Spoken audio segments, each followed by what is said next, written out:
2030 সালের মধ্যে $5 বিলিয়ন চিংড়ি রপ্তানির লক্ষ্যমাত্রা বাংলাদেশ ফ্রোজেন ফুডস এক্সপোর্টার্স অ্যাসোসিয়েশনের। সংগঠনটির নেতাদের দাবি, চিংড়ি খাতের উন্নয়নে প্রয়োজন এর উৎপাদন, আধুনিকায়ন ও সরকারি সহযোগিতা। অনুষ্ঠানে মৎস্য ও প্রাণী সম্পদ উপদেষ্টা জানান, জলবায়ু পরিবর্তনের প্রভাবে কমেছে মৎস্য উৎপাদন। আর বাংলাদেশ ব্যাংকের গভর্নর জানান, চিংড়ি খাতে গৌরব ফেরাতে প্রয়োজন চিংড়ি খাতের আধুনিকায়ন ও নজরদারি। তরিক ইসলামের রিপোর্ট। বাংলাদেশের উৎপাদিত চিংড়ি শিল্প খাত, যাকে ডাকা হয় সাদা সোনা নামে, অথচ অর্থকারী এ সাদা সোনা ক্রমশ হারাচ্ছে তার উৎপাদন সক্ষমতা ও অর্থনৈতিক বাজার। বাংলাদেশে বর্তমানে চিংড়ি শিল্প খাতের সমস্যা ও সম্ভাবনা নিয়ে আলোচনা সভার আয়োজন করে Bangladesh frozen foods exporters association BFFEA।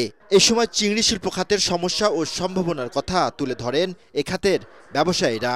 আমি অনেক প্রস্তাবনা দিয়েছিলাম, কিন্তু প্রস্তাবনাগুলা বাংলাদেশের যে রেড ট্যাপ বাইন্ডিং আছে, লাউ ফিতার দূরত্ব, সে ফাইল বুদ্ধি হয়ে উপরে থাকে।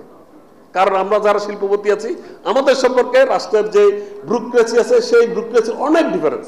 যথাযথ নীতিগত সহায়তা, উন্নত অর্থায়ন, আধুনিক উৎপাদন ব্যবস্থা এবং শক্তিশালী বায়োসিকিউরিটি নিশ্চিত করতে পারলে আমরা শুধু এই শিল্পকে পুনরুজ্জীবিত করতে পারবো না, একে এক নতুন উচ্চতায় নিয়ে যেতে পারবো। Interest rate is very high. এই রেটে লোনে ব্যবসা করা খুবই কঠিন। যারা ব্যবসা করে, I think they actually feel the pain.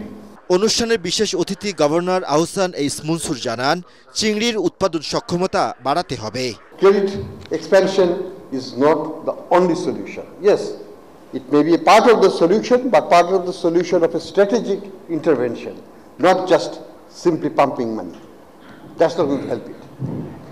We have to do it the right way, as part of an overall strategy, and then inject targeted credit expansion for those who can deliver on the productivity on the export side. আর চিংড়ি ব্যবসায়ী ও কৃষকদের সহায়তায় সরকারি সহযোগিতার কথা জানান মৎস্য ও প্রাণী সম্পদ উপদেষ্টা। শিল্পের ক্ষেত্রেও আমাদেরকে যেগুলো করার, আমি মনে করি সেটা আপনারা সেমি ইন্টেন্সিভ করবেন না ইন্টেন্সিভ করবেন, কারণ হরাইজন্টালি শুধু যদি জমি বাড়ানো হয় তাতে কিন্তু আমার মনে হয় না যে সমাধান হবে। আমরা জমির বেটার ইউজটা কি করে করতে পারি সেটা আমি বলবো। দীর্ঘমেয়াদী পরিকল্পনা ও নীতি সহায়তার মাধ্যমে চিংড়িকে অর্থকারী ফসলে ফেরানো সম্ভব বলে জানান বক্তারা। তরিক ইসলাম, ATN বাংলা, ঢাকা।